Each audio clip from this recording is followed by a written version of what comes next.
Salut à tous et bienvenue sur Astrodobson. Bon, clairement, je ne pouvais pas ne pas faire une suite au vlog de la semaine dernière, tellement vos commentaires ont été d'une bienveillance et d'une gentillesse, mais voilà. Merci, merci, merci pour tout. Vraiment, ça m'a redonné un gros coup de motivation, ça m'a donné l'envie de continuer à aller toujours plus loin et vous proposer du contenu qui, semble, vraiment vous plaire et en plus, bon, ben, si je me base sur vos commentaires, vous avez vraiment envie de contribuer à ça.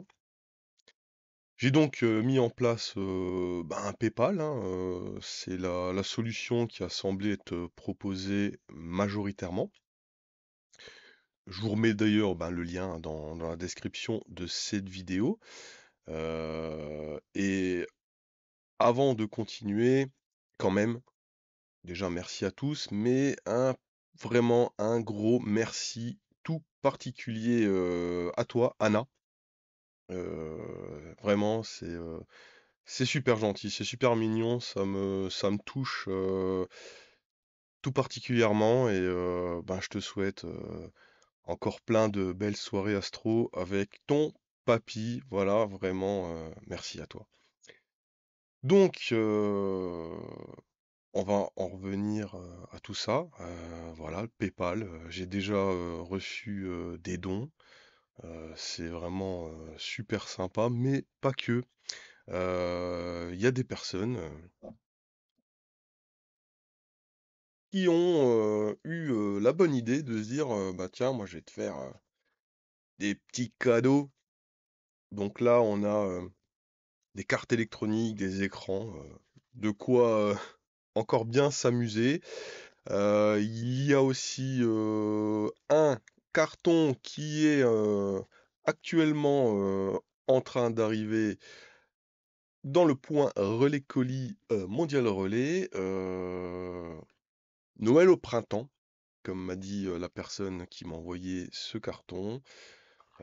Parce qu'en effet, certains ont proposé de m'offrir des accessoires qu'ils n'utilisent plus, donc oui, tant mieux, hein, si ça peut, leur donner une nouvelle vie, allons-y, c'est vraiment cool et d'autres m'ont dit: «Bah, ça serait peut-être, bien aussi que tu nous donnes, des perspectives. Qu'est-ce que tu veux faire concrètement? Moi, ça me mettrait plus enclin de contribuer si je sais réellement ce que tu, veux faire» et ça, on va le développer dans quelques secondes. Mais déjà, d'ores et déjà, je peux vous dire que on va pouvoir concrétiser le tout premier projet que j'avais en tête quand j'ai lancé ce vlog, quand j'ai tourné ce petit vlog. Alors je vais passer hop, en tout mini, voilà. Et ben je peux d'ores et déjà vous dire que on va pouvoir acheter cette lunette de guidage qui est une lunette certainement plus performante que celle que j'ai actuellement, toujours dans l'idée de poursuivre le projet autoguidage Altaz. C'est une lunette que j'ai en ligne de mire depuis quelques semaines, pour ne pas dire mois, et j'attendais la grosse promo, la belle promo. Et d'ailleurs, je vais continuer d'attendre une promo parce que c'est pas parce que je ne paye pas intégralement ou même partiellement un objet que je ne vais pas continuer de faire ce que j'ai fait depuis toujours jusqu'ici, c'est-à-dire une gestion en bon père de famille, hein, on va acheter les choses à un prix qui me semble, à moi, quand même raisonnable. Il faut savoir être patient des fois. Et je rebondis justement. Alors ça, c'est une petite parenthèse, hein, vraiment une petite parenthèse. SV Boni, la marque SV Boni marque le coup pour son 7e anniversaire. Alors pourquoi 7? Peut-être qu'en Chine, le 7 c'est un chiffre symbolique, je sais pas. Si vous le savez, ben, dites-le moi en commentaire, mais a priori, ils veulent marquer leur 7e anniversaire de manière toute particulière. Ça démarre le 5 mars, donc je m'attends à peut-être des promotions un peu plus exceptionnelles que les 5% qu'ils font assez régulièrement, 5 à 10% sur leur boutique Amazon. Voilà, donc on va quand même se donner quelques jours, peut-être semaines, et puis chaque achat de toute façon sera raisonné, hein. Dans la parenthèse, justement, si s'il y a une promo qui peut être intéressante, c'est celle-là. Ça, c'est une caméra que j'ai achetée. Et d'ailleurs, pour l'anecdote, j'ai zioté sur Amazon pendant quasiment 6 mois parce que je voulais pas la payer 400.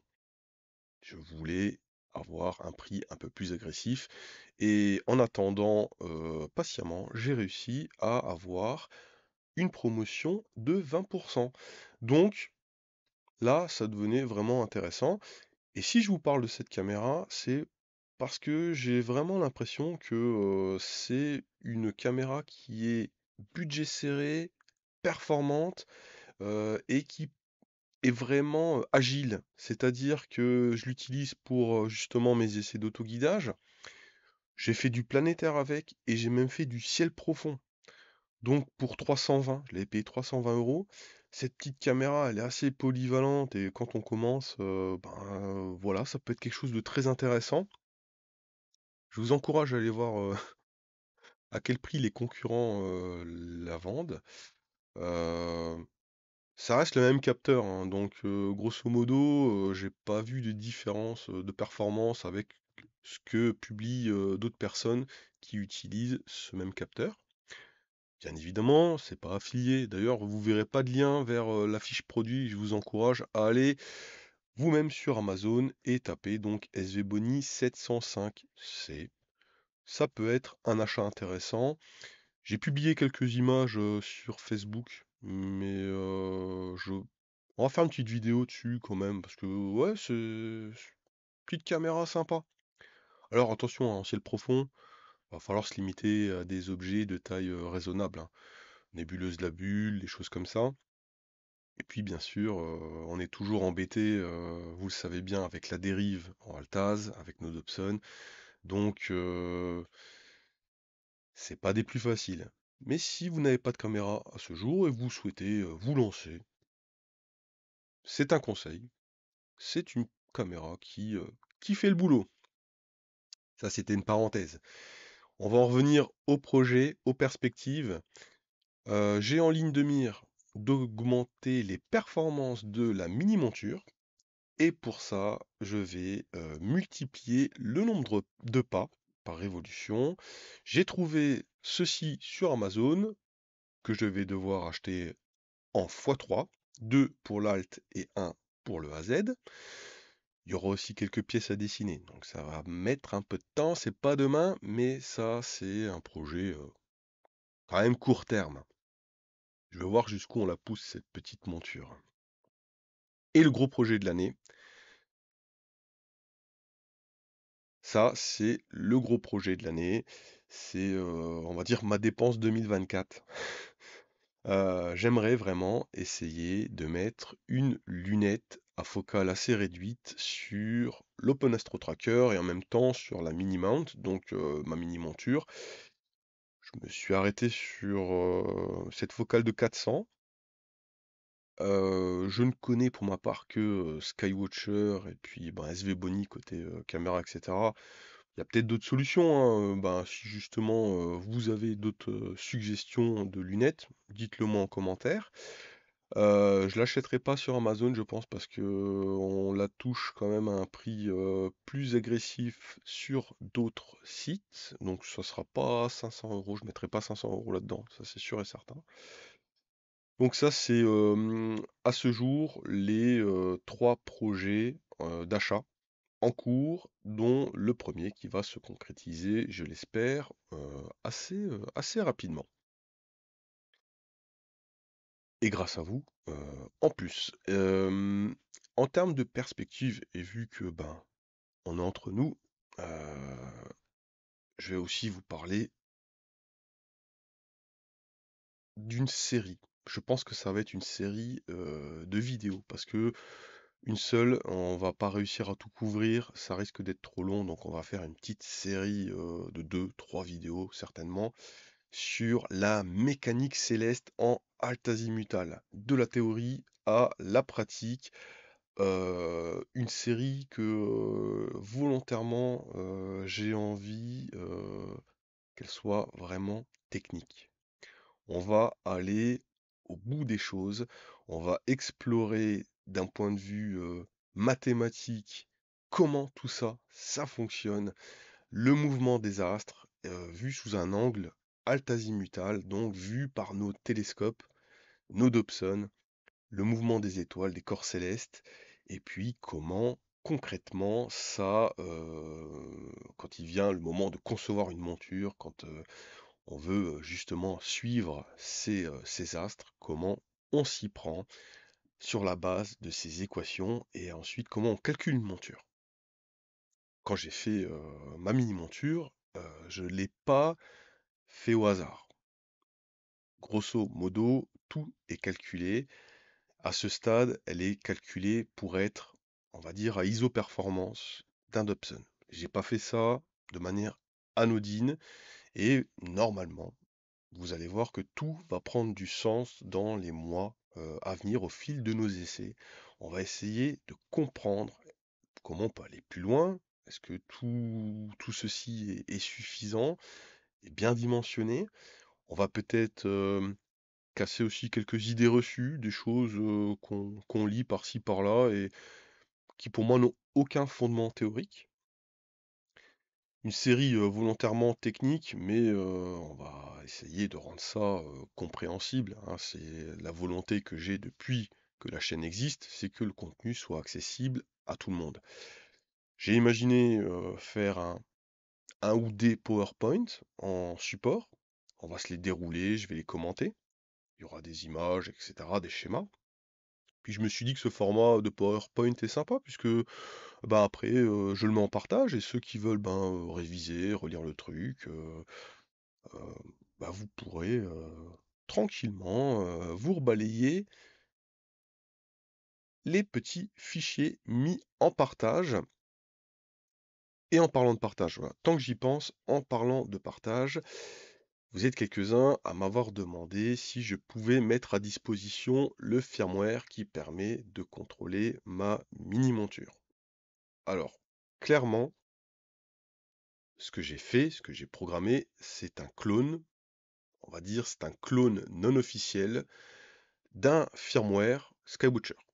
Puisque pour SimScanApp, la mini monture, c'est un Dobson. Je lui ai fait croire, j'avais un peu expliqué dans le premier épisode, euh, pendant la chaîne de connexion, en fait, je lui donne les réponses que le Dobson donne à SimScanApp pendant la procédure de connexion. Ça reste donc un clone Skywatcher qui a pu être créé parce que Skywatcher met aussi des contenus à destination des développeurs sur leur site, mais je ne sais pas à ce jour si j'ai le droit, tout simplement, de partager ce, ce firmware. Est-ce que je ne vais pas à l'encontre d'une propriété intellectuelle? Alors, bah, j'ai posé la question à Skywatcher, j'ai écrit directement à la maison mère. Je leur ai présenté le projet, je leur ai présenté, bah, la philosophie du truc, hein, qu'on était dans de l'open source, qu'il n'y a pas, idée, de mettre en vente, ce truc-là, que c'est pour, un cadre éducatif, on va dire ça comme ça. J'ai un accusé de réception, qui formalise donc qu'ils ont bien reçu cette demande. 1 mois plus tard, je n'ai pas reçu de réponse. Je viens de faire une relance.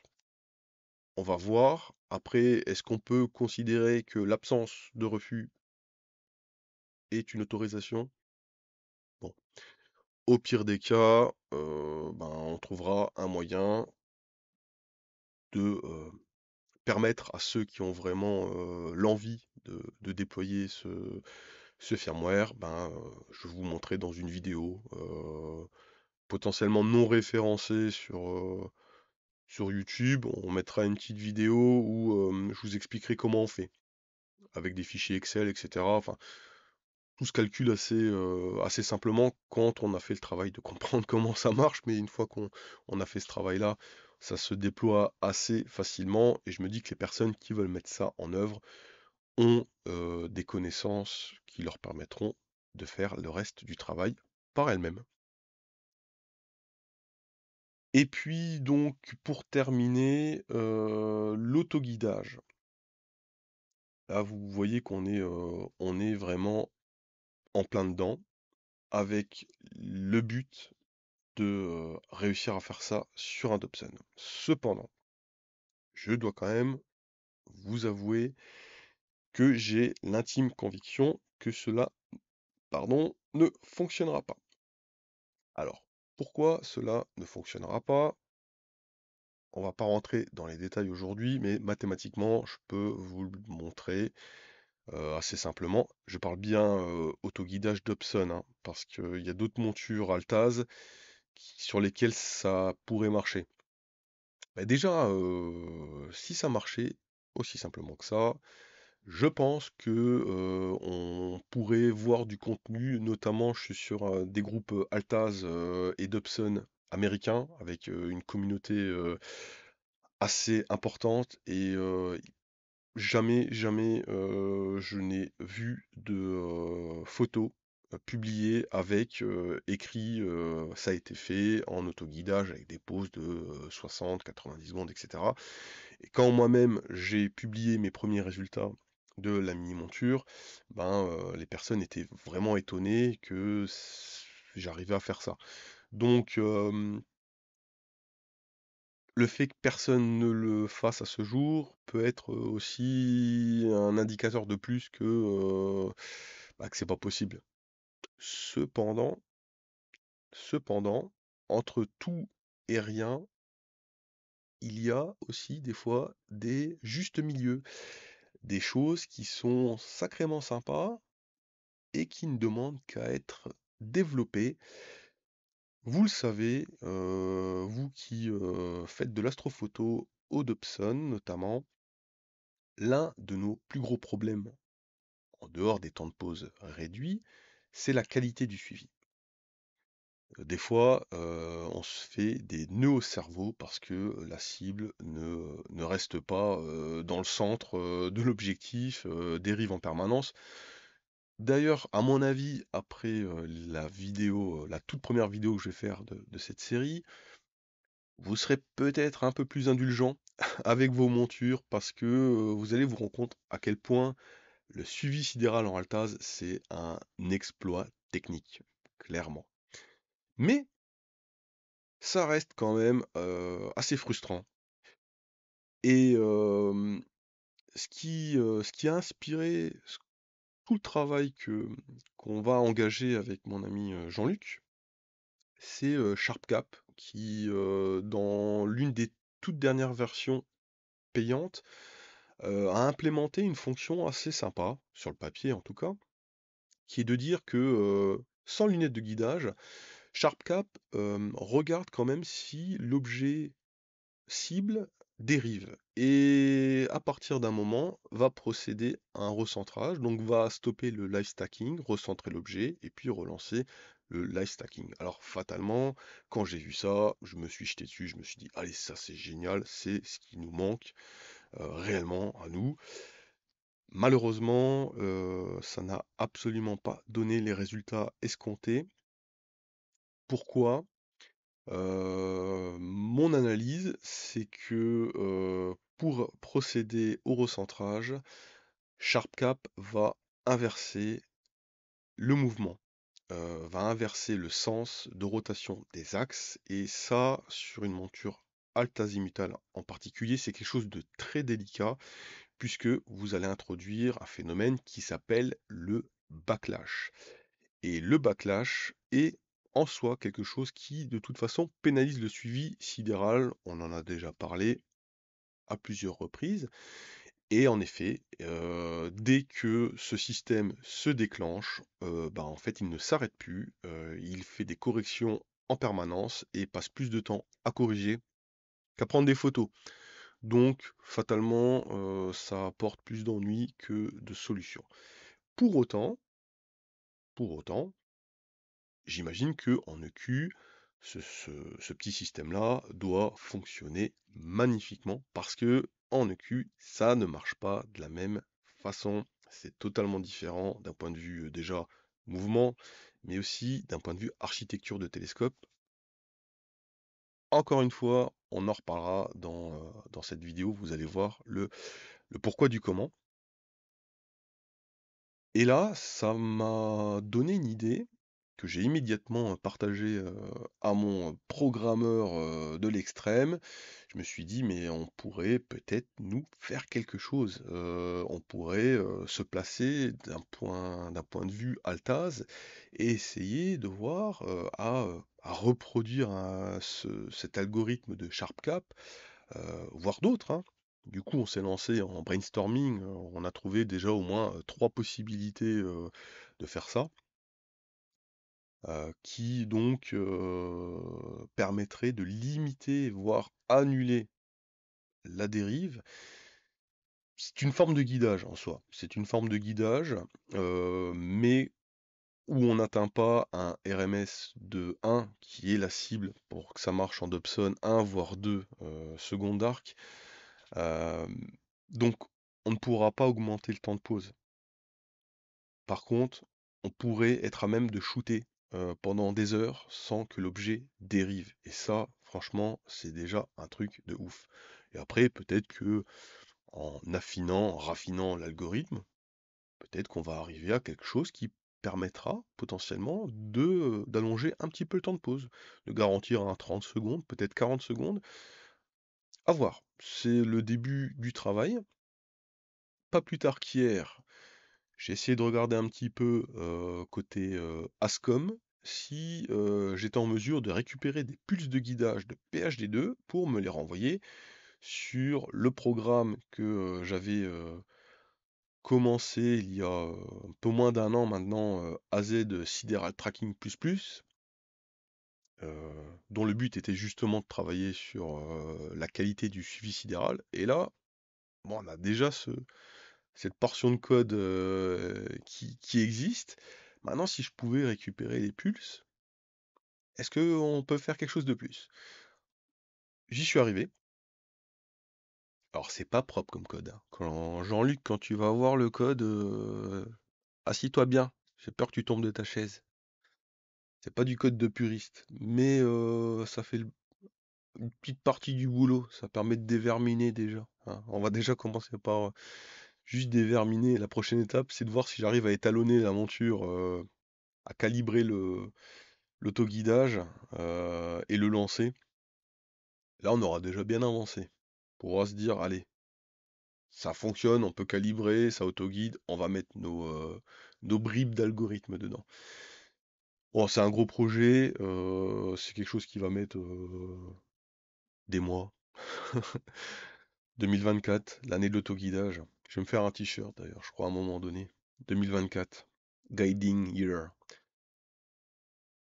Voilà, allez, on va arrêter là. Merci à tous ceux qui sont encore présents après ces quelques minutes.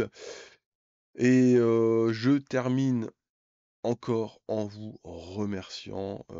C'est génial, c'est magnifique. Là, ça nous a donné un gros coup de boost et on va continuer de produire de l'algo, du contenu, des tutos, des trucs qui permettent à chacun de tirer le meilleur parti de nos belles montures altzimutales. Ben, je vous dis à très vite.